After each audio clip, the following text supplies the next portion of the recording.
The last transmission from Admiral Suveth came through clean and clear, which made it worse. All vessels, this is Fleet Command. The Crethean Vanguard has broken the outer ring. Tactical assessment confirms engagement is non-survivable. All vessels are ordered to withdraw to the secondary line at Tessavar Gate. This is not a drill. All vessels withdraw. Now. Clean. Clear. Unambiguous. 89 ships of the Aelorn Royal Fleet received that order. 88 of them broke formation and ran. The 89th was Gravehound. Gravehound was not, strictly speaking, a Royal Fleet vessel.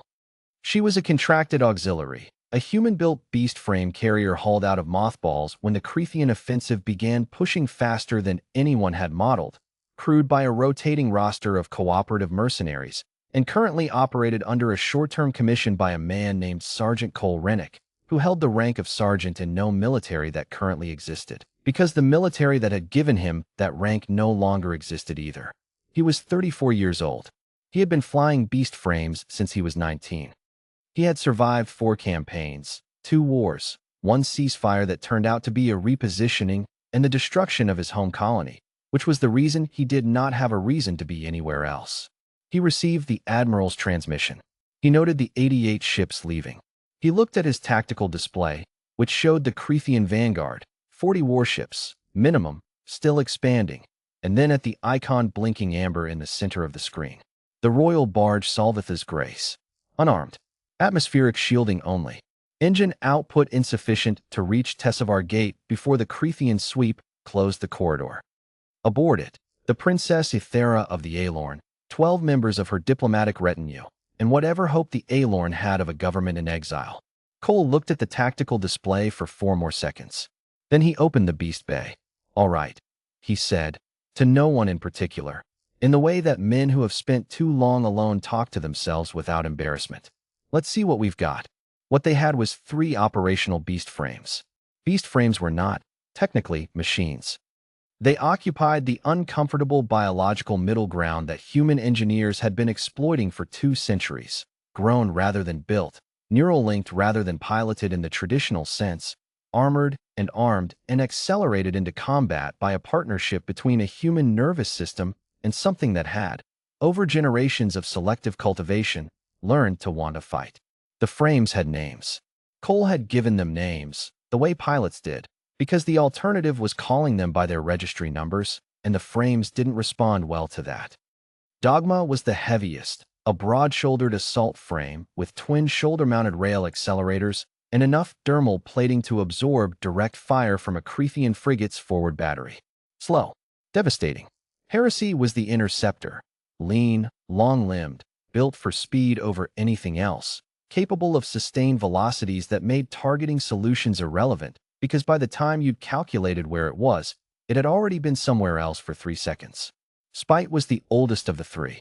Smaller than the others, strange in its proportions, with a temperament that the frame techs had documented as aggressively non-compliant, and that Cole privately thought of as familiar. It had been with him the longest. It was, in the way that mattered, his. He would take all 3 out. He would have to. He strapped into Spite's neural cradle, felt the familiar stomach drop of the link initializing. The world going briefly double as his nervous system negotiated jurisdiction with something that was not quite an animal and not quite a machine, but was absolutely, in some sense, alive. And then he was in it. And it was him, and the distinction stopped matching. Dogma and heresy slaved to his peripheral awareness. He could feel them the way you feel your own hands without looking at them. He launched.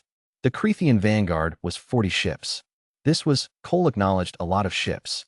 The Solveth's Grace was running on a vector that would keep it out of immediate engagement range for approximately 11 minutes. After 11 minutes, the Crethean sweep would close around it like a fist, and the question of whether the Aelorn still had a princess would be answered in the language of expanding debris fields. 11 minutes. Cole pushed heresy out ahead, running it fast and loud and obvious. The interceptor's drive signature blazing across every sensor in the Vanguard like someone kicking over a table in a quiet room. "Look at me. Come and get me." It was an invitation written in physics, in the simple fact of a target moving too fast to ignore and too erratic to easily solve. 6 Crethean pursuit craft peeled away from the formation to chase it. 6 fewer ships on the corridor vector.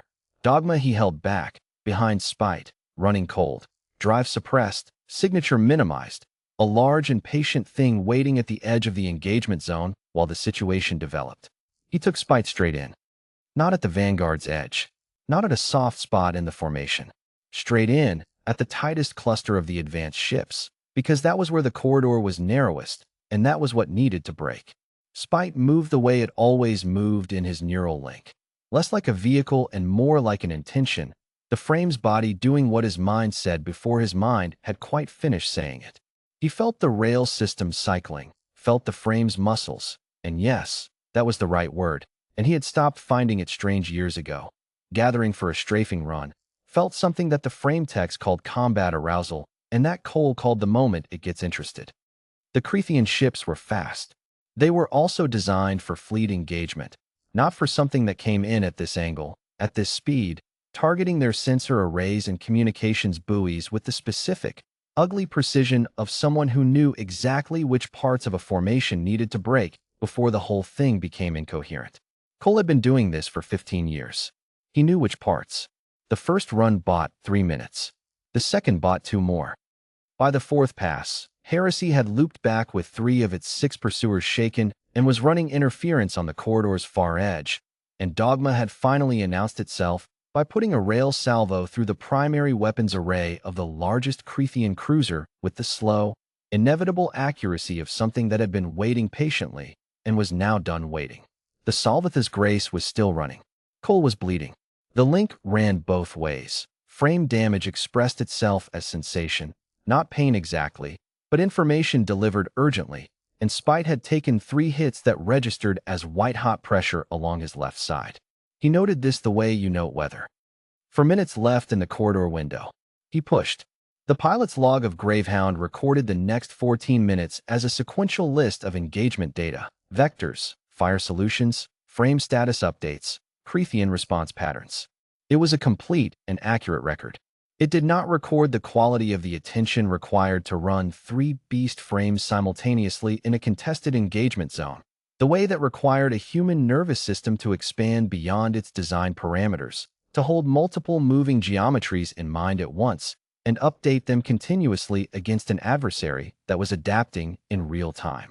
It did not record what that felt like from the inside. It recorded that the corridor remained open. It recorded that the Salvath's Grace reached the Tessevar Gate at minute 12 of the engagement, 11 seconds before the Crethean sweep would have closed it. It recorded that Heresy was destroyed in minute 9, and that Dogma was lost in minute 11, and that Spite took critical frame damage at minute 13 but remained operational. It did not record what Cole said when Heresy went down. That was not the kind of thing that made it into logs. They found Gravehound 6 hours later, adrift and unpowered, Spite still cradled in the open bay, the neural link disengaged. The rescue team that boarded her reported that the pilot was alive, and deeply asleep in the frame's cradle with the particular boneless quality of a body that has spent everything it had and is now simply processing the invoice.